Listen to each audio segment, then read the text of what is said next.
Assalamualaikum warahmatullahi wabarakatuh. A'udzubillahi minasyaitonir rajim. Bismillahirrahmanirrahim. Innal hamdalillah nasta'inuhu wa nastaghfiruhu wa nu'minu bihi wa natawakkalu alayh. Wa na'udzu billahi min shururi anfusina wa min sayyiati a'malina. Man yahdihillahu fala mudilla lahu wa man yudlilhu fala hadiya lahu. أشهد أن لا إله إلا الله وحده لا شريك له وأشهد أن محمدا عبده ورسوله اللهم صل على سيدنا محمد وعلى آله وصحبه أجمعين بارك وسلم أما بعد بسم الله الرحمن الرحيم والعصر إن الإنسان لفي خسر إلا الذين آمنوا وعملوا الصالحات وتواصوا بالحق وتواصوا بالصبر صدق الله العظيم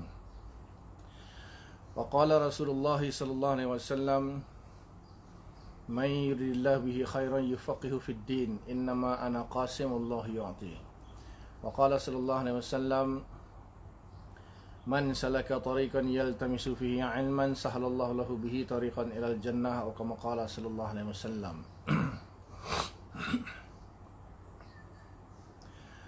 Alhamdulillah, syukur kita kepada Allah Subhanahu Wa Taala kerana masih lagi diberi taufik, iaitu kemampuan untuk kita melaksanakan ketaatan, kebaikan kepada Allah Subhanahu Wa Taala. Dan insya-Allah pagi ini seperti mana yang dijadualkan, kita akan sambung pengajian kita kitab hadis, iaitu kitab Mishkatul Masabih. Kitab hadis, kitab Mishkatul Masabih karangan Al-Imam Baghawi dengan Imam Khatib Tirmizi lah. Imam Baghawi asalnya Masabihus Sunnah dan ditambah oleh Imam Khatib Tabrizi atau Tibrizi. Sama-sama. Jadi sebelum kita mulakan, sama-sama kita buka dulu dengan bacaan umum kita Al-Fatihah.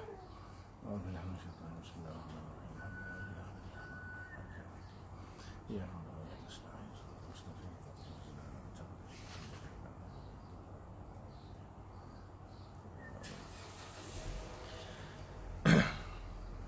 InsyaAllah kita masih lagi di peringkat awal lah, iaitu tahap awal, iaitu bab yang pertama, iaitu Kitabul Iman. Baru masuk hadis yang kelima lah. Jadi hadis dalam kitab Mishkat ni 6,000 lebih, 6,294 hadis. Jadi kalau setiap satu hadis nak dibahas, disyarahkan tu rasanya sampai mati pun tak selesai. Kita sebulan 2 kali je kan. Sebulan 2 kali. Jadi kalau setahun baru 24 kali. Kalau 10 tahun pun baru 240 kali. Kalau 100 tahun baru 2,400. Tak selesai juga. Hadis ada 6,294 hadis. Jadi insya-Allah saya akan cuba selesaikanlah. Wallahu a'lam. Ada sebahagian hadis kita akan murur ataupun sardan saja, dan kalau ada perlu hadis yang disyarah, insya-Allah saya akan syarahkanlah hadis tersebut. Hadis yang kelima, bismillahirrahmanirrahim. An Abi Hurairah radhiyallahu taala anhu qala qala an-nabiy sallallahu alaihi wasallam al-imanu bid'un wa sab'una syu'batan. Hadis daripada Abu Hurairah radhiyallahu taala anhu, dia berkata bahawa Nabi sallallahu alaihi wasallam telah bersabda, al-imanu bid'un wa sab'una syu'batan. Iman itu ada 70 lebih syu'batan, cabang dia. Bid'un ini menurut sebahagian ulama bermaksud antara 3 hingga 9. Menurut sebahagian pendapat, maksudnya 70 lebih lah, 73 ke 74 ke sampai 79 menurut sebahagian ulama. Afdaluha qaulu la ilaha illallah. Yang paling afdal daripada cabang keimanan itu ialah pengucapan la ilaha illallah, bahkan asas lah. Bahkan itu adalah antara asas daripada keimanan itu secara zahir. Wa adnaha imatatul adza 'anil tariq. Dan yang paling rendah, cabang iman yang paling rendah itu ialah imatatul adza 'anil tariq. Membuang atau menghilangkan, membersihkan sesuatu yang menyakitkan yang ada di jalan-jalan. Maksudnya kalau tempat orang lalu lalang lah, jalan larat tak kira lah, jalan raya ke, highway ke, lorong ke, tangga ke, yang penting tempat itu tempat laluan, ada sesuatu benda yang menyakitkan orang. Maksudnya benda tu boleh membahayakan orang atau menyusahkan orang atau tidak menyenangkan seseorang, siapa saja. Lalu dia, orang yang mendapatinya, dia mengalihkan benda tu, membuang, membersihkan, mengalihkan, umum lah, luas lah, macam-macam lah.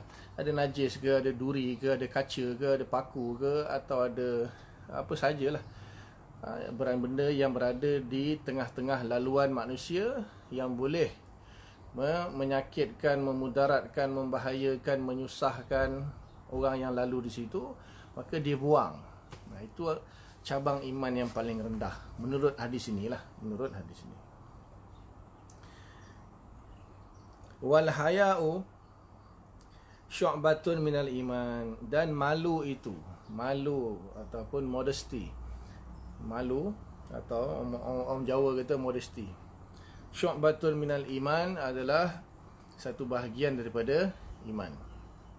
Muttafaqun alaih. Hadis ini disepakati oleh Imam Bukhari dan Imam Muslim. Nah, itu biasalah muttafaqun alaih itu, hadzal hadis muttafaqun ala sahihi, ala sihhatihi lah. Maksudnya disepakati oleh Imam Bukhari dan Imam Muslim akan kesahihannya lah. Okey. Jadi kita syarah sikit hadis ni. Sebenarnya hadis ini datang dalam beberapa bentuk lah, datang dalam beberapa wajah. Ada riwayat daripada imam yang lain, seperti riwayat Imam Bukhari. Imam Bukhari ada hadis yang meriwayatkan bid'un wasittun, maknanya 60 lebih. Dalam riwayat ini bid'un wasab'un, 70 lebih lah. Dalam riwayat Bukhari rahimahullah ada riwayat yang mengatakan bid'un wasittun, maknanya 60 lebih. Jadi ada ulama mengumpulkan hadis-hadis, maknanya ada sebahagian kata 60 lebih, ada yang sebahagian kata 70 lebih. Jadi ulama pun membahaslah masalah. Jadi setengah ulama mengatakan bahawa bukanlah sebenarnya exact figure yang nak disampaikan oleh Nabi itu, maksudnya jumlah yang tepat itu tidak. So boleh jadi lebih kurang, atau ada lebih atau ada kurangnya lah. Boleh jadi 60 lebih atau boleh jadi 70 lebih, bahkan lebih daripada itulah, bahkan lebih daripada itu. Bergantung kepada makna iman, bergantung kepada makna iman itu sendiri. Jadi sebenarnya pembahasan tentang iman ni luas dan sangat panjanglah perbahasan ni. Biasanya dibahaskan dalam kitab-kitab akidah, sama ada di bahagian muqaddimah permulaan kitab akidah atau di akhir. Ada sebahagian kitab akidah dibahas masalah keimanan dulu, seperti Matan Jauharah dan sebagainya, dan ada contoh akidah Nasafiyah, syarah Aqaidah Nasafiyah dibahas di akhir tentang masalah keimanan. So di sini ta'arif yang masyhur tentang iman itu ialah yang kita biasa dengar lah.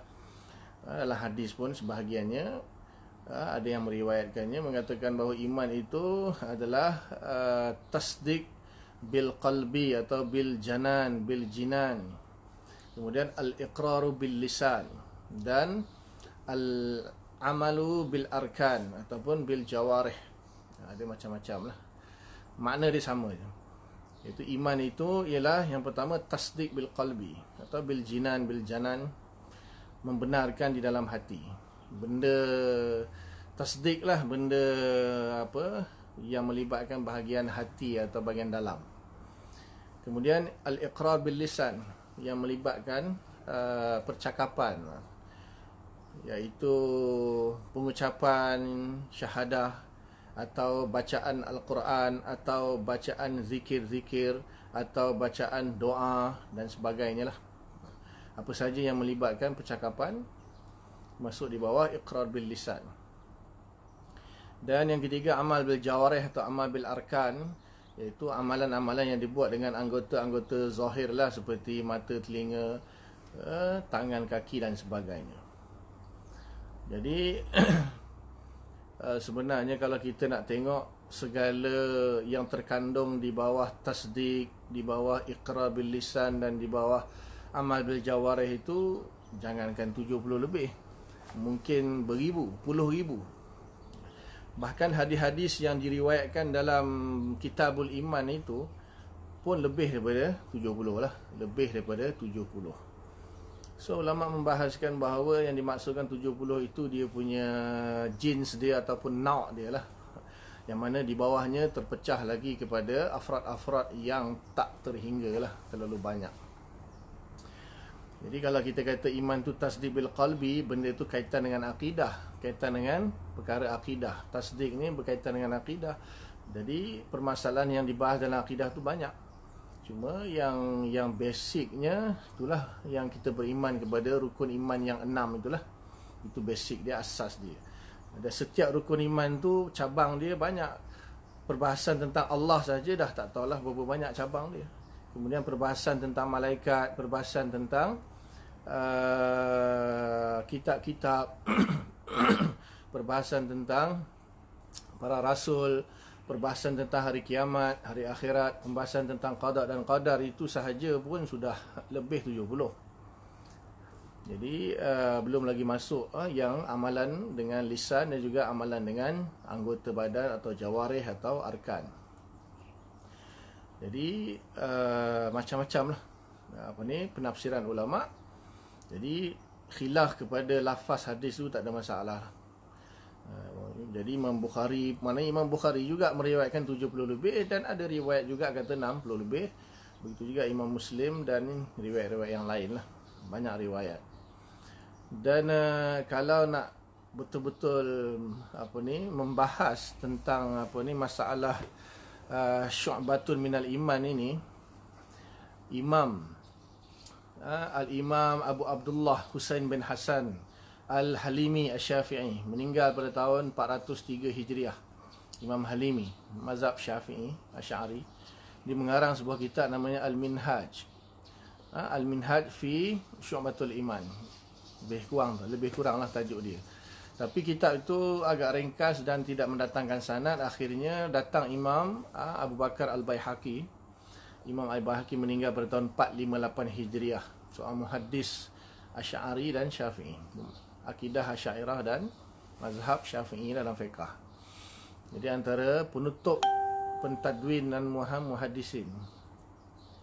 Jadi kata ulama lah dalam kitab-kitab mustalah hadis, ulama yang menjadi penutup kepada mentadwinkan, menulis atau mengumpulkan hadis itu berakhir pada zaman Imam Baihaqi. Iaitu pada pertengahan kurun yang kelima lah Imam Baihaqi meninggal 458 Hijriah. Jadi Imam Baihaqi dia menyambung semula usaha Imam Halimi itu, maka dia mengarang Al-Jami' Al-Musannaf fi Syu'abil Iman, yang terkenal dengan kitab nama Syu'abil Iman. Ini kitab kitab Imam Baihaqi, Syu'abul Iman. Ada 9 jilid, cetakan Darul Kutub lah. Ada cetakan lain lagi yang lebih bagus lagi, mungkin. Yang saya ada hanya cetakan Darul Kutub tu, yang itu yang saya jumpa, yang saya belilah dekat Mekah dulu saya pergi umrah. Jadi Imam Al-Baihaqi dia bahas, dia datangkan semua hadis-hadis yang membahaskan tentang keimanan dalam kitab Syu'abul Iman ni. Maka tak adalah 70, lebih beribu hadis dia. Jadi sebagai ulama mengatakan 70 lebih atau 60 lebih itu menunjukkan cabang-cabang dia lah, cabang-cabang yang menjadi asas kepada afrad-afrad yang lain. Maksudnya ada lagi sebenarnya cabang-cabang perinciannya, tetapi yang cabang-cabang yang besar tu ada lebih kurang 70 lebih atau 60 lebih cabang. Jadi dalam kitab Syu'abul Iman ini, Imam Baihaqi dia mula-mula dia bahas tentang hadis-hadis yang berkaitan tentang iman. Dia datangkanlah hadis-hadis yang menceritakan apa itu iman, ya secara umumnya lah. Seperti pecahan iman ni kepada 70 lebih atau 60 lebih ni, dia datangkan beberapa hadis. Kemudian apa itu iman, didatangkan beberapa hadis. Kemudian dia mula membawa hadis-hadis beserta sanadnya yang membahaskan tentang iman kepada Allah, asma wa sifat dia. Kemudian hadis-hadis yang membahaskan tentang malaikat, tentang kitab-kitab, tentang para rasul, tentang hari kiamat, tentang qada dan qadar. Maksudnya semua hadis yang berkaitan dengan tasdik, dengan tentang keimanan, tentang akidah. Kemudian dia datang juga hadis-hadis yang berkaitan dengan iqrar bil lisan, maksud iman yang berkait dengan lisan. Segala amalan-amalan yang berkait dengan lisan, baca Quran, zikir, doa dan sebagainya. Dan akhir sekali dibawa hadis-hadis yang berkaitan dengan arkan atau anggota lah, perbuatan-perbuatan yang melibatkan anggota badan yang berkaitan dengan keimanan. Bahkan semua amalan, bahkan kita boleh kata semua fiqah itu termasuk di bawah iman yang berunsurkan amal bil arkan itu. Semua kitab-kitab fiqah itu seolah-olah membahas tentang iman bil arkan itu, maksudnya al-amal bil arkan itu. Jadi banyak sebenarnya lah. Dalam kitab fiqh Syafi'i yang muktamad, Minhajut Talibin itu saja ada lebih kurang 70,000 fatwa. Jadi banyaklah sebenarnya. Kemudian Imam Baihaqi juga dibahas tentang permasalahan apa makna iman. Kemudian ada khilaf di kalangan ulama, adakah iman itu hanya tasdik bil qalbi, atau iman itu mesti iqrar bil lisan sekali beserta tasdik, atau iman itu mesti termasuk amal bil jawarih. Pembahasan itu dibahas dalam akidah lah. Saya boleh bahas ini insya-Allah, tapi panjang dari cerita dia sebab ada khilaf. Itu antara muhaqqiqin Asy'ariyah dan fuqaha a'immatus salasah, kemudian jumhur muhaddisin, ada khilaf tentang makna iman. Tapi sebenarnya khilaf tu boleh kita kata khilaf lafzi saja, khilaf lafzi. Sebab dia masuk lagi iaitu kelompok-kelompok yang lain seperti Murji'ah, Mu'tazilah, Khawarij. Itu ada juga, mereka juga membahas tentang masalah iman ni. Jadi ada lagi tentang iman yazidu wa yanqusu aula amla, iman tu bertambah atau tidak, ada khilaf. Kemudian boleh tak kata aku beriman insya-Allah, ana mukmin insya-Allah. Panjang pembahasan tentang iman ni sebenarnya panjang. Kemudian antara iman dan Islam itu sama atau tidak, adakah muradif ataupun adakah dia berbeza, mughayarah, mukhalafah, ataupun dia ada tadakhul antara iman dan Islam. Itu pun dibahas dalam kitab akidah lah.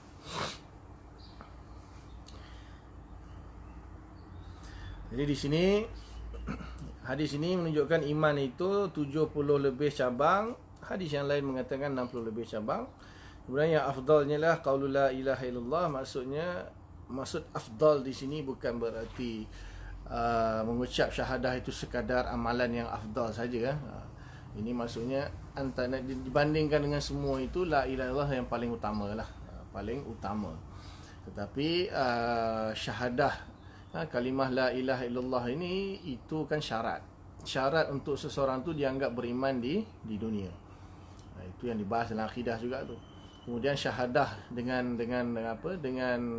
lisan ini mesti mutabik dengan apa yang telah ditasdikkan di dalam hati. Dan tasdik itu adalah tabi' kepada makrifat, dan makrifat itu hasil daripada nazar. Itu kan dah dibahas sebelum ni. Cuma di sini maknanya nak dikatakan la ilaha illallah tu adalah yang paling utama dalam bab keimanan lah. Kemudian menyingkirkan sesuatu daripada jalan, sesuatu yang menyakitkan orang daripada jalan, itu antara yang terendah. Dan di sini kata al-haya'atu syu'batun minal iman, malu itu sebahagian daripada iman. Malu yang dimasukkan di sini ialah dari sudut agama lah, ringkasnya. Sebenarnya kalau al-haya' ini perbahasan ni dalam tasawuf. Detail tentang al-haya' ataupun malu ini dalam tasawuf dibahas. Ringkasnya, malu satu sifat, satu perasaan yang ada dalam diri seseorang, Malu dia untuk bermaksiat kepada Allah Subhanahu Wa Taala lah. Malu dia terutamanya kepada Allah Ta'ala, malu kepada Rasul, malu kepada malaikat, malu kepada manusia lah. Malu kepada diri sendiri untuk tidak melaksanakan perintah Allah, bahkan melanggar perintah Allah atau melaksanakan, membuat larangan-larangan Allah. Maka orang yang ada sifat malu, dia tak akan melakukan perkara tersebut lah. Malu tu sebahagian daripada iman. Dan boleh kita kata malu ni masuk di bawah sifat-sifat hati yang dibahaskan dalam ilmu tasawuf. Ada kan ustaz yang bahas tasawuf tu, boleh follow dia lah.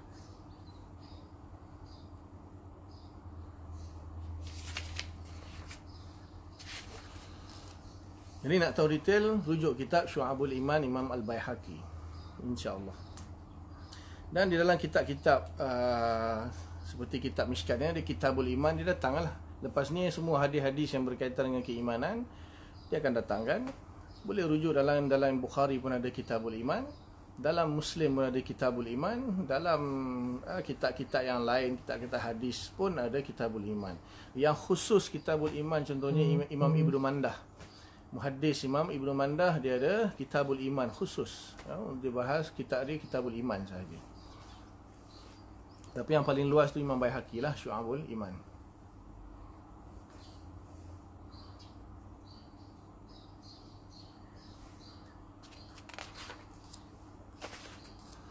Kalau dalam kitab Fathul Ilah ni, syarah Mishkat Masabih Imam Ibn Hajar Haytami ni panjang, dia bahas berpuluh muka surat dia bahas.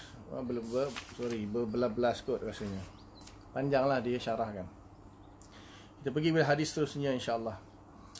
Wa an Abdullah ibni Amrin qala Rasulullah sallallahu alaihi wasallam al-muslimu man salimal muslimuna min lisanihi wa yadihi.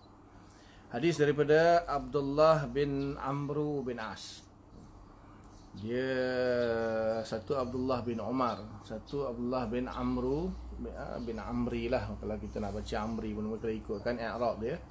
Kalau orang Melayu Amru lah. Satu dengan Umar. Biasanya kalau Umar ni, Abdullah bin Umar, anak Umar bin Khattab radhiyallahu anhu, Umar tu dalam bahasa Arab dia akan ada huruf ain, mim dengan ra tanpa waw di depan dia. Tapi kalau ada waw di depan dia tu biasanya dibaca difathahkan ain, dia maksudnya Amar. Maksudnya Amrun. Satu Umarun, satu Amrun. Kalau yang Amrun tu biasanya ujungnya ada waw. Kalau tak ada waw maka dibaca Umar. Di sini Abdullah bin Amru lah, maksudnya bin Amri lah kalau kita baca Jer. Abdullah bin Amri sebab dia idhafah kan. Jadi maksudnya ini Abdullah bin Amru bin As, anak kepada Amru bin As. Satu lagi Abdullah bin Umar radhiyallahu anhu, anak Umar bin Khattab.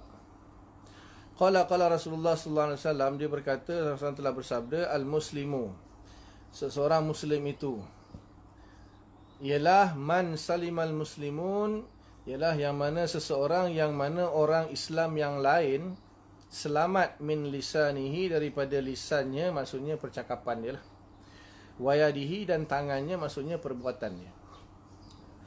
Jadi orang muslim yang sebenarnya ialah orang yang mana orang muslim yang lain selamat daripada percakapan dia dan perbuatan dia. Itu muslim yang sebenar lah. Maksudnya yang paling utama, yang paling sempurna lah. Bukan kata kalau dia mulut dia menyakitkan hati orang lain berarti dia bukan Islam, kafir, tidak. Jadi di sini maksudnya al-muslimu maknanya muslim yang hakiki, yang sebenarnya, yang utama, yang sempurna lah. Seorang muslim, seorang yang Islam yang sempurna itu antara ciri-cirinya ialah yang mana lidah dan perbuatan dia, maksudnya percakapan dan perbuatan dia tidak menyakiti orang Islam yang lain. Ini cakap sikit kan, orang semua orang sakit hati. Apalagi kalau tindakan, perbuatan ataupun tindakan dia menyakitkan orang, sama ada sakit hati atau sakit badan lah. Kalau sakit hati itu biasanya dengan percakapan. Kalau sakit badan tu dengan perbuatan lah, dua-dua sekali, hati sakit, badan pun sakit, asyik belasah orang je kan.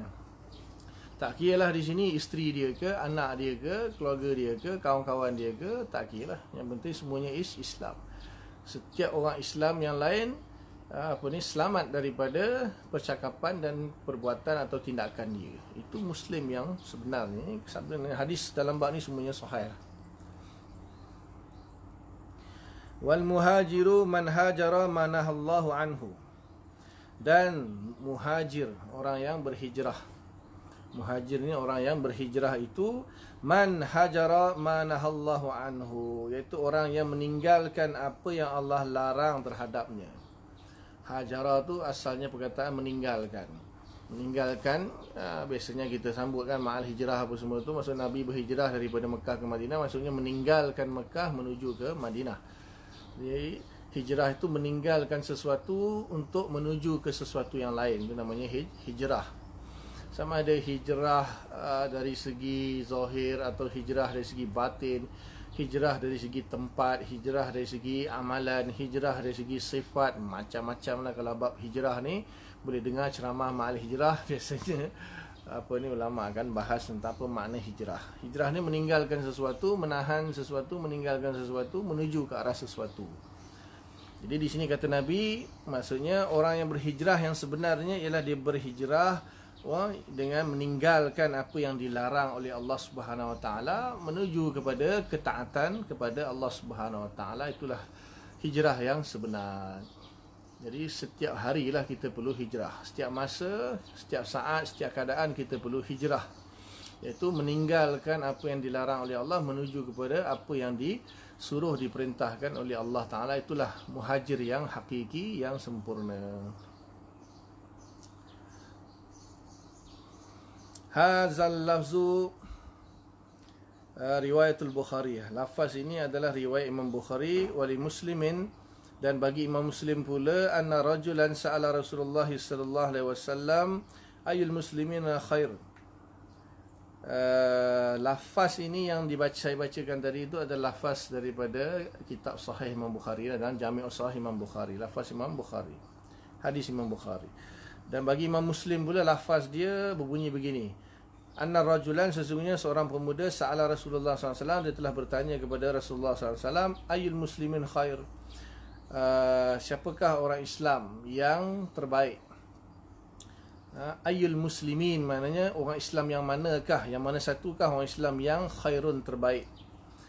Qala, Nabi SAW bersabda, Nabi SAW menjawab, man salimal muslimuna min lisanihi wa yadihi, iaitu orang yang mana orang Islam yang lain selamat daripada lisan dan tangannya, maksudnya percakapan dan perbuatannya atau tindakannya. Hadis sama makna, cuma ada tambahan sikit dalam Sahih Muslim tu. Dia meriwayatkan mengatakan bahawa ada orang tanya, sahabat tanya Nabi, Nabi jawab. Boleh jadi hadis yang sama, boleh jadi hadis yang berlainan, tetapi makna dia sama.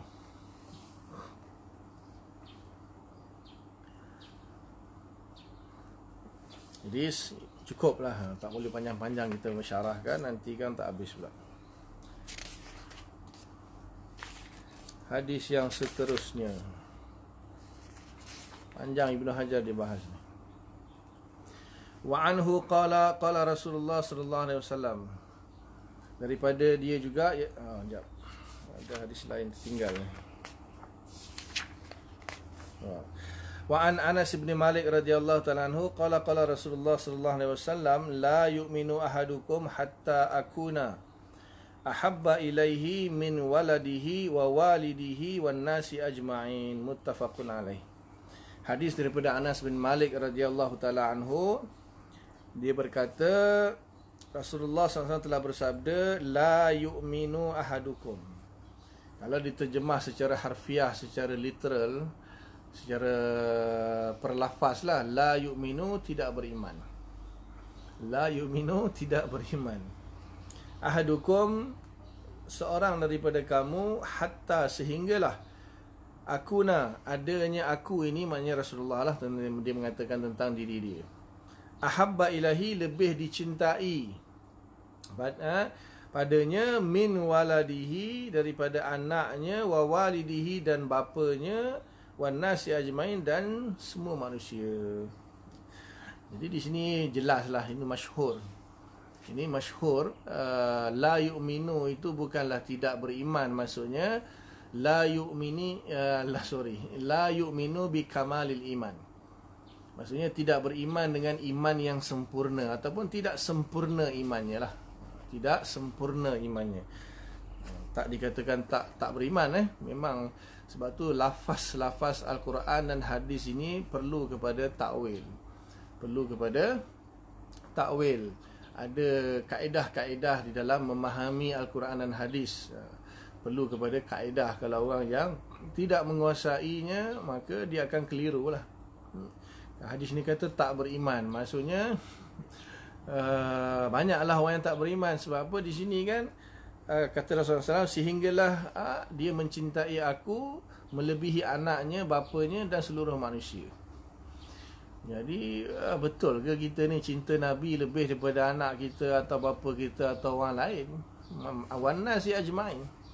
Bahkan betul tak masuk lagi harta, benda, pangkat, kuasa, duit, rumah, kereta, tak masuk lagi. Betul. Jadi di sini kalaulah makna dia zahir tak beriman, habislah kita semua, entah kita ni pun tak dianggap beriman. Siapa boleh claim dia kata dia ni mencintai Rasulullah lebih daripada yang lain, kan? Jadi di sini maknanya tak sempurna. Semua lafaz la yu'minu itu kebanyakan lah saya kata. Boleh kata hampir semualah.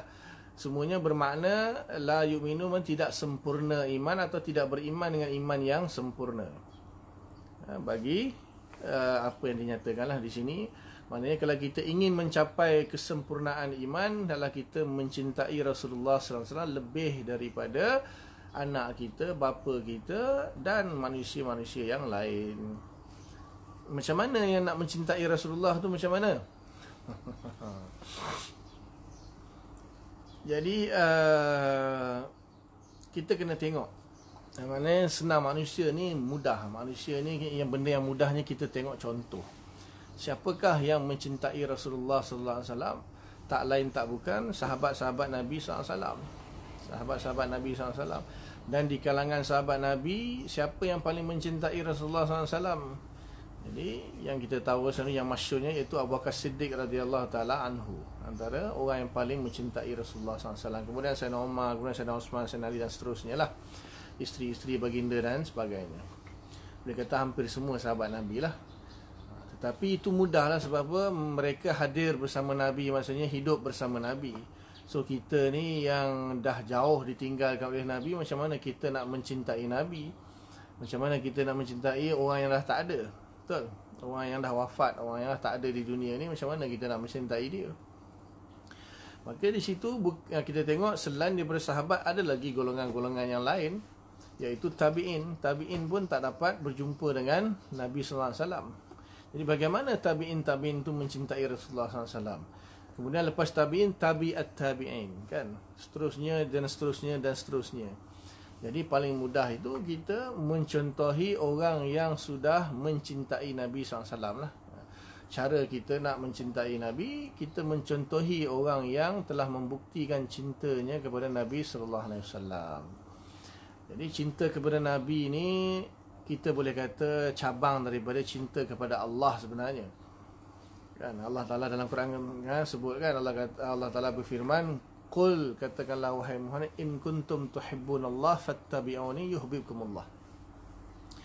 Katakanlah wahai Muhammad, kalau kamu benar-benar mencintai Allah, ikutlah aku, ikutlah Nabi Muhammad sallallahu alaihi wasallam lah. Maka Allah akan mencintai kamu, Allah akan memberikan cinta itu kepada kamu. Cinta ni suatu perasaan yang orang yang bercinta dia faham lah.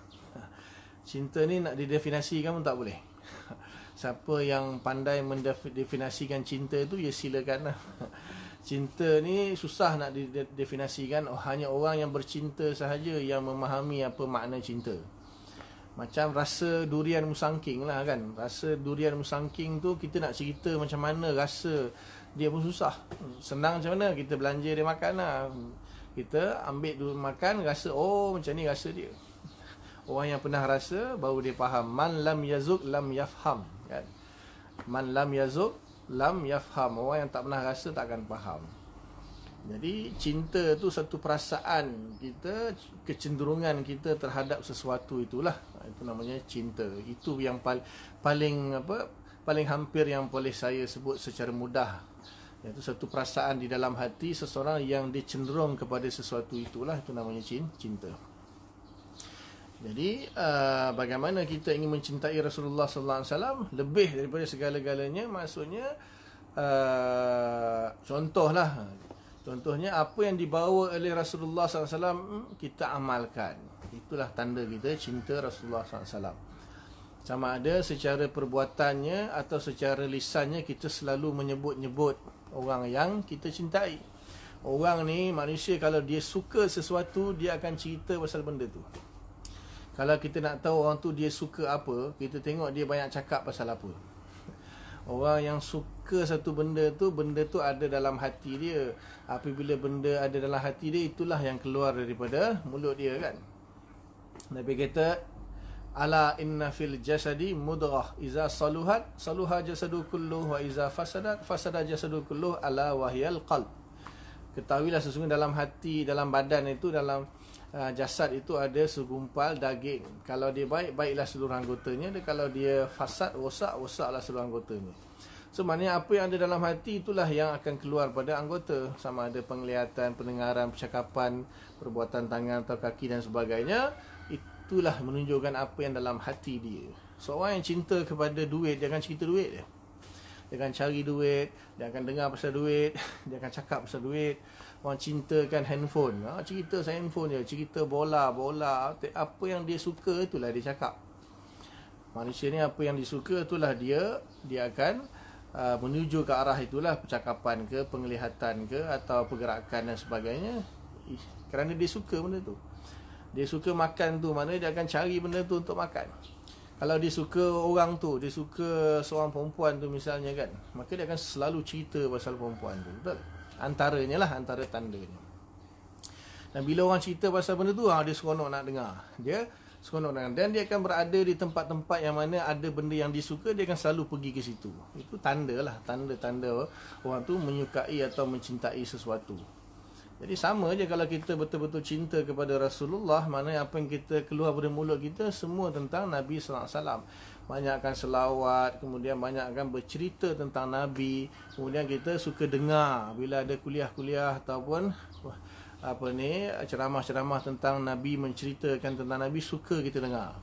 Kemudian kita mengamalkan sunnah Nabi, mengamalkan segala apa yang disukai oleh Nabi, meninggalkan segala apa yang Nabi tak suka. Itu tanda cinta kita kepada Nabi sallallahu alaihi wasallam. Barulah sempurna iman kita. Wallahu alam, ringkasnya macam itulah.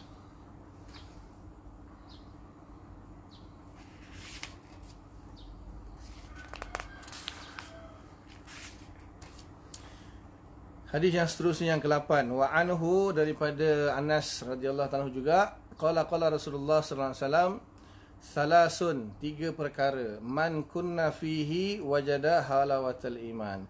Barang siapa yang ada 3 perkara tersebut, maka dia akan mendapati kemanisan iman atau kelazatan iman. Yang pertama, an akuna Allahu wa rasuluhu ahabba ilaihi mimma siwahuma. 3 perkara yang mana siapa yang memiliki 3 perkara tersebut, dia akan merasai kelazatan iman, kemanisan iman. Apa dia? Yang pertama, an akuna Allahu wa rasuluhu ahabba ilaihi mimma siwahuma, iaitu adanya Allah Ta'ala dan Rasulnya lebih dia cintai daripada selainnya, selain kedua-duanya. Maknanya dia mencintai Allah dan Rasul melebihi segala-galanya. Apa dia cinta Allah Rasul? Tadi sama sajalah, bab tadi dah terangkan. Cinta Allah dan Rasulnya, dia mengutamakan Allah dan Rasul lebih daripada segala-galanya lah. Kita ni nak kata kita tak cinta kepada selain Allah tu mustahil lah. Kita ni manusia ni, kita, semua benda kita suka, semua benda kita cinta. Kita suka, kita sayang, kita cinta lah. Cuma di sini dilebihkan cinta itu kepada Allah dan Rasul. Bahkan kalau kita mencintai isteri kita, anak kita, keluarga kita, mak ayah kita pun, kita mencintainya kerana Allah dan Rasul. Bukan bermakna di sini ada ada kita kata tanazu' ataupun ada berebut, tidak. Kita tak perlu merebut cinta lah. Maksudnya Bila kita cinta Allah Rasul, berarti kita tidak cinta selainnya, tidak. Jadi di sini kita lebih mencintai, maksudnya kita tak boleh hilangkan dalam diri kita mencintai isteri kita, anak kita, keluarga kita, harta kita, segala-galanya lah. Kita tak boleh nak hilangkan. Benda tu fitrah manusia. Cuma kita lebihkan cinta kita kepada Allah dan Rasul, maksudnya apabila bertembung antara permintaan Allah dan Rasul dan permintaan selain daripada Allah dan Rasul, di manakah kita utamakan? Yang manakah kita utamakan? Jadi siapa yang mengutamakan Allah dan Rasul lebih daripada yang lainnya dia cinta juga, cuma dia lebihkan cintanya kepada Allah dan Rasul. Maksudnya dia sanggup berkorban untuk Allah dan Rasul lebih daripada yang lainnya, seperti yang dibuktikanlah oleh para sahabat Nabi. Maka di situ Allah akan bagi dia kelazatan iman, kemanisan iman ni bukan benda yang kita makan, oh sedapnya rasa iman ni manis. Tak. Anugerah Allah juga. So, Allah akan anugerah satu perasaan dalam hati dia yang rasa tenang, rasa lazat, rasa seronok lah. Anugerah Allah. Bila kita utamakan, kita cinta Allah dan Rasul lebih daripada segala-galanya, Allah yang akan anugerahkan perasaan tersebut. Siapa yang dah rasa, dia faham. Yang belum rasa takkan faham. So macam mana? Usahakanlah untuk mencintai Allah dan Rasul. Macam mana? Dengan ilmu. Apa saja dengan ilmu. Tanpa ilmu kita pun tak boleh nak ke mana lah. Ilmu ni kita punya pemandu kita. Sesuatu yang dibuat tanpa ilmu tu akan boleh menyesatkan kita, menggelincirkan kita.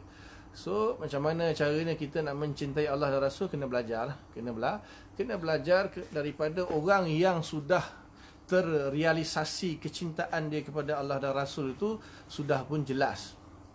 Itu maksudnya ilmu. Maksudnya kita mengambil ilmu daripada orang yang sudah mendapat cinta Allah Rasul. Maksudnya orang yang sudah membuktikan cintanya kepada Allah dan Rasul melebihi segala-galanya, seperti sahabat-sahabat Nabi lah. Kita ambil daripada situ. Tabi'in, tabi'at tabi'in. Dan ulama-ulama yang sekarang ni, yang kalau ada yang kita rasa susah juga bab ni, kita nak tengok zaman sekarang ni kan, siapakah ulama-ulama yang dia mencintai Allah dan Rasul lebih daripada segala-galanya. Itu pun kita juga perlu kepada penelitian, kita perlu tengok betul-betul. Dan kita pun tak pandai nak menilai betul. Kita mohon kepada Allah Subhanahu Wa Taala supaya Allah Taala jumpakan kita dengan orang yang mencintai dia dan Rasulnya, supaya membimbing kita, membawa kita juga kepada mencintai Allah dan Rasul lebih daripada segala-galanya. Sebab dia perlu kepada bimbingan. Kita tak boleh sendiri-sendiri dalam bab ni, tidak. Sahabat itu mereka mencintai Allah dan Rasul melebihi segala-galanya kerana dibimbing oleh Rasulullah SAW. Begitu juga para tabi'in itu, mereka mencintai Allah dan Rasul lebih daripada segalanya kerana mereka dibimbing oleh sahabat. Begitu juga tabi'at tabi'in dibimbing oleh tabi'in, dan seterusnya sampai zaman kita ni. Kita perlu dibimbing oleh ulama yang benar-benar yang mencintai Allah Rasul, iaitu ulama yang warasatul anbiya lah. Ulama yang betul-betul warasatul anbiya, mereka lah yang akan membawa kita, membimbing kita untuk mencintai Allah dan Rasul melebihi segala-galanya. Maknanya mereka ni sudah mencapai tahap tersebut lah. Itu mereka sendiri mencintai Allah dan Rasul melebihi segala-galanya. Di masa ulama macam itulah kita perlu cari. Di mana? Wallahu alam, jangan tanya saya.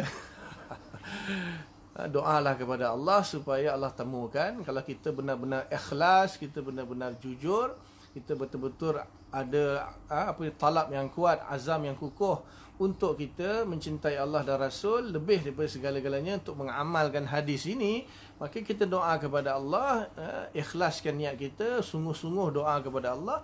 InsyaAllah Allah akan temukan kita kepada ulama yang akan membimbing kita supaya kita pun menjadi orang yang mencintai Allah dan Rasul lebih daripada segala-galanya, dan akan dianugerahkan oleh Allah Ta'ala kemanisan iman dan kelazatan iman tersebut. Wallahu a'lam. Itu yang pertama. Wa an yuhibba al-mar'a la yuhibbuhu illa lillah. Dan yang kedua, dia mencintai seseorang itu dan tidaklah dia mencintainya melainkan kerana Allah. So manusia ni kita tetap mencintai, ada orang lain yang kita cintai. Sama ada mak ayah kita, kalau yang dah kahwin tu mungkin isteri dia, anak-anak dia kan. Macam mana kita sayang dengan anak kita kan. Semua orang yang ada anak dia faham macam mana sayangnya kita dengan anak kita kan. Contohnya kalau ada orang berani apa-apakan anak kita, macam mana perasaan kita kan. Ada orang marah anak kita, ada orang lempang anak kita kecil lagi, kita rasa pun kita dah rasa lain macam kan. Jadi memang manusia tak boleh lari daripada dia mencintai seseorang tu, memang tak boleh. Sekurang-kurangnya anak, isteri, mak ayah, keluarga, kawan dan sebagainya lah. Maka di sini dia mencintainya lillah, kerana Allah. Kerana Allah yang menganugerahkan,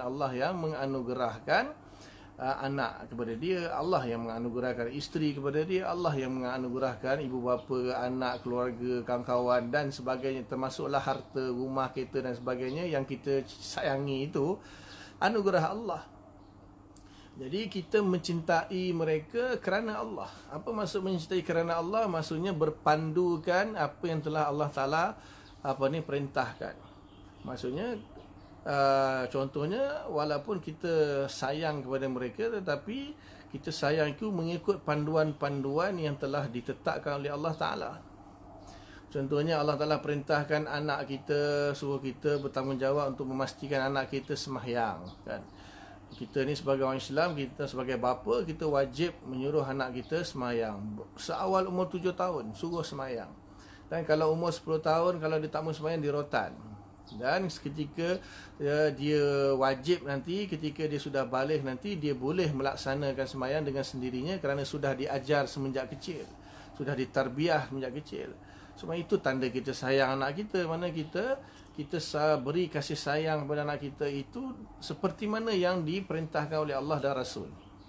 Ini bukan alah kesiannya anak aku ni nak kena sembahyang pula dah, tak payahlah, kecil lagi, bukan balik pun, bukan berdosa pun, tak payahlah, nantilah dia dah balik barulah kita suruh sembahyang. Itu maknanya kita bukan sayang anak kita, sebab kita tak sayang anak kita menurut Allah dan Rasul, bukan kerana Allah Rasul. Contohlah, itu contoh, wallahu taala alam. Maknanya di sini menunjukkan bahawa Islam tak suruh kita jangan benci orang lain. Cinta Allah Rasul saja, yang lain tak boleh cinta, tak ada.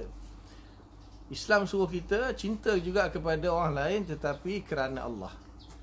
Kerana Allah. Cinta boleh cinta kepada anak, isteri, mak ayah, keluarga dan sebagainya, tapi kerana Allah. Kemudian yang ketiga, wa an yakraha an ya'uda fil kufri ba'da an anqazahu Allahu minhu kama yakrahu an yuqzafa fin nar, muttafaqun alaih. Yang ketiga iaitu dia tidak menyukai, ataupun benci ataupun tak sukalah untuk kembali kepada kekufuran setelah Allah selamatkan dia daripada kekufuran tersebut, seperti mana dia tidak suka atau benci untuk dicampakkan ke dalam api atau ke dalam neraka. Ini berlaku kepada orang yang ni lah, orang yang dulu para sahabat Nabi kan, mereka tu sebahagiannya asal tu, boleh katakan hampir semua tu, kebanyakannya tidak beriman atau kufur lah kepada Allah Subhanahu Wa Taala, sebab mungkin ketika itu belum lagi mengenal Allah. Dan setelah Allah Ta'ala utuskan Rasul pun sebahagiannya masih lagi belum beriman. Kemudian lambat-lambat ada yang lambat baru beriman kan. Jadi setelah dia beriman, maka dia tidak suka ataupun benci untuk kembali kepada kekufuran, seperti mana dia tak suka dicampakkan ke dalam api. Jadi tak ada orang yang suka dicampak ke dalam api, itu tak ada lah. Ghalibnya kita kata, maksudnya ghalibnya, majoritinya, kebanyakan manusia siapa suka campak dalam api, betul? Jadi seperti mana dia tak suka dicampakkan dalam api, dalam neraka, maka dia tak suka kembali kepada kekufuran. Apalagi yang orang yang memang asal dia Islam, takkan dia nak menuju kepada kekufuran. Na'udzubillah lah, kan tu lagi teruk lah. Itu lagi teruk. Maknanya orang tu asalnya kafir, Allah selamatkan dia, Allah bagi dia iman, akhirnya dia selamat daripada api neraka, tapi dia nak kembali semula ke kafiran. Itu maknanya orang tu dia rugilah ataupun bodohlah orang tu. Apalagi orang yang memang sudah lahir-lahirnya dalam keluarga Islam, tiba-tiba dia nak murtad, na'udzubillah, dia nak menuju kepada kekufuran. Itu lebih teruk lagi lah, lebih bodoh lagi lah. Sebab apa? Bila kita lahir dalam keadaan Islam ataupun memang daripada keluarga Islam, mudah-mudahan kita matilah dalam keadaan beriman, maka seolah-olah kita diberi kunci syurga. Jadi orang yang meninggalkan Islam, murtad, na'udzubillah, itu seolah-olah apabila diberi kunci syurga dibuang. Dia pergi cari kunci neraka. Seolah-olah begitulah maknanya. Apabila orang tu Islam, dia dah dapat kunci syurga. Kalau dia mati dalam keadaan Islam, insya-Allah dia akan masuk syurga. Tetapi orang yang meninggal, yang kembali kepada kekufuran atau menuju kepada kekufuran ni bodoh sangat. Seolah-olah dia buang kunci syurga, lalu cari pintu neraka. Seperti itu seolah-olah. Jadi itu yang ketiga lah, mana dia tak suka kepada kekufuran, dan apa saja perkara yang membawa kepada kekufuran lah dia tak sukalah. Kufur ni ada banyak jenis. Kufur ni ada banyak jenis. Kufur yang paling kufur yang paling teruk sekali iaitu kufur yang merupakan muqabalah ataupun lawan bagi iman lah. Satu orang kafir, satu orang mukmin kan. Jadi iman itu lawannya kufur. Itu kufur yang paling teruk lah. Itu memang kufur betul-betul kepada Allah Subhanahu Wa Taala. Itu kufur yang paling teruk sekali. Ada juga kufur-kufur lain seperti kufur ingkar, kufur inad, kufur nifak, kufur syirik, kufur nikmat lah. Yang paling-paling pun kufur nikmat. Itu pun kalau boleh kita jangan ke arah itulah. Kufur nikmat ni dia taklah kufur yang hakiki, tetapi boleh menuju kepada kekufuran yang hakiki, na'udzubillah. Sebab kekufuran tu dia bukan berlaku dengan mendadak. Dia bertadarruj, dia sedikit demi sedikit. Mula-mula kufur nikmat. Maksudnya orang yang meninggalkan solat misalnya, orang yang tak semayang meninggalkan solat ni, maknanya dia kufur nikmat. Dia kufur nikmat. Allah Ta'ala kurniakan dia semacam-macam nikmat, tetapi dia tidak bersyukur kepada nikmat tersebut.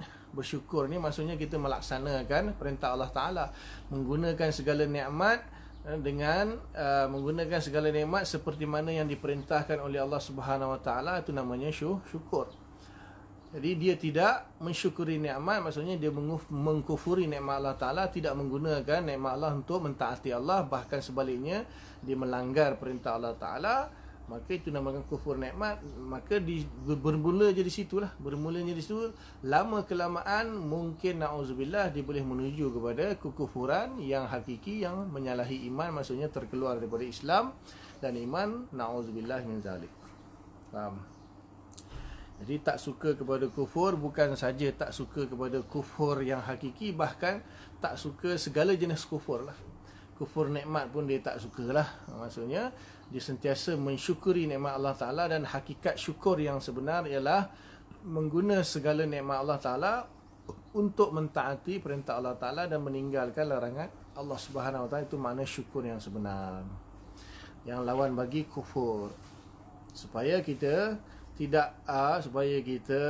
terhindar daripada segala jenis kekufuran, daripada kufur nikmat sampailah kepada kufur i'tiqad, na'udzubillah.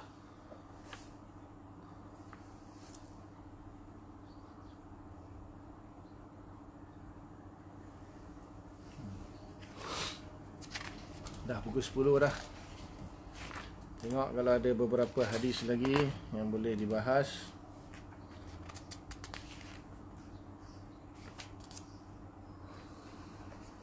Satu lagi hadis insya-Allah. Anil Abbasi ibni Abdul Muttalib, daripada Abbas bin Abdul Muttalib, pakcik Nabi lah. Qala Rasulullah sallallahu alaihi wasallam, dia berkata Rasulullah sallallahu alaihi wasallam telah bersabda, zaqa ta'mal iman man radiya billahi rabba wa bil islami dina wa bi Muhammadin sallallahu alaihi wasallam rasula, rawahul Muslim. Jadi sabda Rasulullah SAW, zakat ta'mal iman, seseorang itu akan merasai kemanisan iman, kelazatan iman, hampir sama dengan hadis yang sebelumnya lah. Iaitu orang yang man radiya billahi rabba, dia reda Allah sebagai Tuhannya. Dia reda Allah sebagai Tuhannya, wa bil islami dina, dia redha Islam sebagai agamanya, wa bi Muhammadin rasula, dan Nabi Muhammad sebagai rasulnya. 3 perkara ini kalau dia redha, maka dia akan merasai nikmat iman yang sebenar. Jadi seperti tadilah, 3. Kalau Allah tu Tuhan kita, Islam itu agama kita, dan Rasulullah itu adalah Nabi kita lah, Rasul kita. Jadi hadis ini kalau nak dibahas panjang lagi, akan jadi panjang lagi lah. Sebab apa? Hadis ni boleh kita kata hadis yang umum, hadis-hadis yang umum yang menjadi usul kepada agama kita lah. Jadi kalau nak dibahas satu persatu makna redha kepada Allah, maksudnya bila sesuatu redha, maksudnya dia menerima dengan hati yang terbuka tanpa ada i'tirad. Dia menerima dengan hati yang terbuka tanpa ada penentangan lah, itu maksudnya redha. Dan redha ni pun dibahas dalam tasawuf. Antara subjek dalam ilmu tasawuf dibahas redha. Bahkan redha ni sebagian ulama tasawuf mengatakan antara maqam yang paling tinggi sekali, maqam redha. Dibahas di sanalah. Ringkasnya redha tu seseorang tu dia menerima sepenuhnya dengan hatinya tanpa ada penentangan. Itu namanya redha. Itu yang ringkasnya lah. Yang mudahnya kita faham apa redha itu, maknanya dia menerima tanpa ada penentangan. Itu namanya redha. Jadi maknanya dia memang redha lah. Redha dengan Allah, menurut sebagian ulama, redha akan segala takdir Allah kepada dia, redha akan segala perintah Allah kepada dia, redha akan segala larangan Allah yang dikenakan kepada dia. Jadi maknanya apa yang Allah, contohnya yang pertama tu redha dengan takdir Allah. Allah jadikan dia tak handsome misalnya, redha. Allah jadikan dia cacat, redha. Allah bagi dia penyakit, redha. Allah Ta'ala bagi musibah, redha. Allah Ta'ala bagi dia miskin, redha. Jadi apa saja yang Allah tetapkan kepada dia, dia redha. Dia redha, dia terima, tanpa dia merungut, menentang dan sebagainya. Dan dia redha juga kepada perintah-perintah Allah, tuntutan-tuntutan Allah kepada dia. Waktu sekian dia kena buat sekian perkara, waktu sekian dia kena buat sekian, bulan Ramadan dia kena puasa, satu hari dia kena semayang 5 waktu, dia kena, bila dia junub dia kena mandi, kemudian dia kalau ada harta lebih dia kena keluarkan zakat, bila ada harta yang mencukupi dan kemampuan dia kena menunaikan haji. Kemudian yang ketiga dia redha juga. Allah kata dah benda ni tak boleh buat, berzina tak boleh tinggalkan, rasuah tak boleh tinggal, riba tak boleh tinggalkan, mencuri tak boleh tinggalkan, makan benda haram, babi dan sebagainya tak boleh tinggalkan. Dia redha. Itu redha dengan Allah Subhanahu Wa Taala lah, secara ringkasnya, secara mudahnya. Kemudian redha dengan Islam sama je. Maknanya apa yang diturunkan oleh Allah Taala itu, iaitu agama Islam itu, dia redha lah. Kerana agama itu kan wad'un ilahiyun saqa alaihi zawil uqul. Itu satu peletakan yang dibuat oleh Tuhan, ya, peletakan yang berbangsa ketuhanan lah, satu sistem, satu peraturan yang diturunkan, ditetapkan oleh Allah Subhanahu Wa Taala kepada hamba-hambanya, dan dia berjalan di atas peraturan tersebut. Itu namanya agama. Dan dia redha Islam. Apa yang Islam maksudnya, Islam tu perlu kepada i'tiqad, perlu kepada iqrar, perlu kepada amalan-amalan perbuatan. Ada benda yang dia wajib buat, ada benda yang dia wajib tinggalkan. Maka dia redha semuanya. Kemudian yang ketiga, redha dengan Rasul itu maknanya Rasulullah sebagai pembimbing dia, sebagai orang yang menjadi perantara antara dia dengan Allah Ta'ala, yang membawa agama Islam itu daripada Allah Ta'ala ila Rasulullah SAW, maka dia redha. Itu maksud yang ringkas lah. Kalau nak bahas satu persatu panjang, 6,000 hadis tak akan selesai lah. Itu hadis yang ke-9.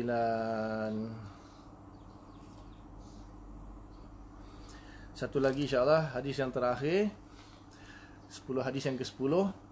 Wa an Abi Hurairah radhiyallahu ta'ala anhu qala qala Rasulullah sallallahu alaihi wasallam.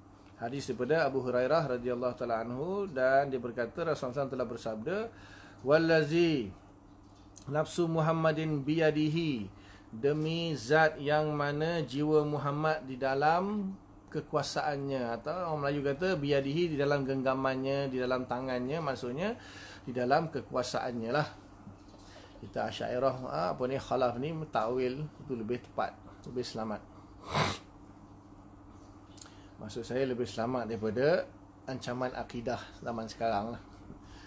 Ada yang kata tak takwil itu lebih selamat, salah tu aslam lebih selamat, khalaf tu a'lam wal ahkam, itu bab lain. Itu bab lain. Jadi demi zat yang mana jiwa ataupun roh ataupun roh Muhammad di dalam kekuasaannya, atau boleh dalam genggamannya, bahasa majas. La yasma'u bi ahadun, tidaklah mendengar akan aku seseorang pun min hazihil ummah, daripada umat ini, Yahudiyun wala Nasraniyun, sama ada dia Yahudi ataupun dia Nasrani, thumma yamutu, kemudian dia mati, walam yu'min billazi ursiltu bihi, dan dia tidak beriman kepada apa yang aku diutuskan dengannya, illa kana min ashabin nar, melainkan dia akan menjadi ahli neraka. Rawahul Muslim. Jadi di sini Nabi SAW nak beritahu bahawa ada isyarah bahawa syariat beliau, syariat Islam, syariat Rasulullah SAW telah memansuhkan syariat-syariat yang sebelum ini. So orang Yahudi dan orang Nasrani ni, kita tahulah orang Yahudi ni mereka beriman dengan kitab Taurat, dengan Nabi Musa AS dan Nabi-Nabi yang lain yang meneruskan ajaran Nabi Musa lah melalui kitab Taurat. Kemudian Nasrani ini ialah orang yang beriman dengan kitab Injil yang dibawa oleh Nabi Isa AS. Jadi mereka juga mempunyai syariat yang tersendiri, dan mereka beriman kepada Allah dan Rasul mereka lah yang diutuskan kepada mereka, Nabi Musa dan seterusnya yang menggantikan dia. Begitu juga Nabi Isa. Nabi Isa tak ada bergantilah. Seterusnya depan Nabi Isa kan Nabi Muhammad SAW. Jadi di sini Nabi kata, kalaulah orang tu tidak beriman kepada apa yang aku bawa, iaitu Al-Quran dan Islam, maka walaupun dia Yahudi, dia Nasrani, maksudnya dia masih berpegang kepada Taurat dan Injil dan beriman kepada Nabi Musa dan Nabi Isa AS, tapi tak beriman kepada aku, maka dia akan mati dalam keadaan menjadi ahli neraka. Na'udzubillah. Ini hadis ini memberi isyarah bahawa syariat Islam itu telah memansuhkan syariat yang sebelum ini. Syariat maksudnya hukum-hukum fiqh lah. Adapun akidah itu akidah sama saja. Akidah sama sahaja, tidak berubah daripada Nabi Adam sampai Nabi Muhammad, akidahnya sama.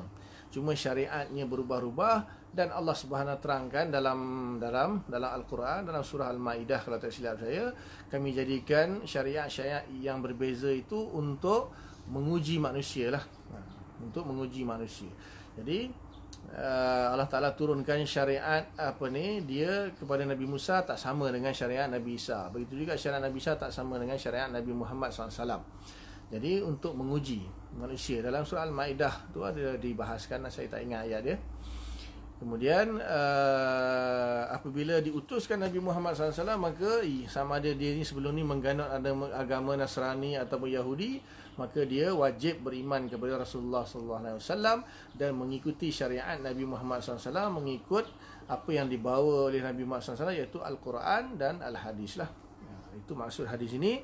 Maknanya walaupun dia Nasrani, walaupun dia Yahudi, dia beriman kepada Allah, Nabi Musa, Nabi Isa, tapi tak mau beriman kepada Nabi Muhammad SAW, maka dia tetap akan menjadi ahli neraka kalau dia mati tanpa beriman kepada Nabi SAW.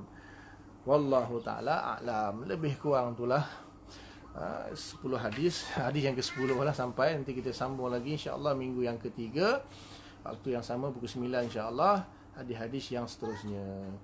Jadi setakat itu dululah.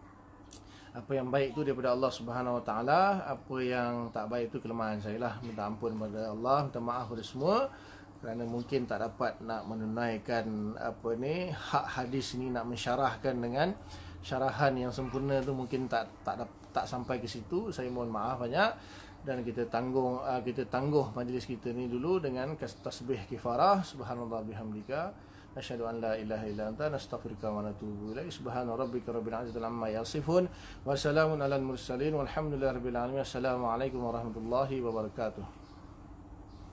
Sama-sama.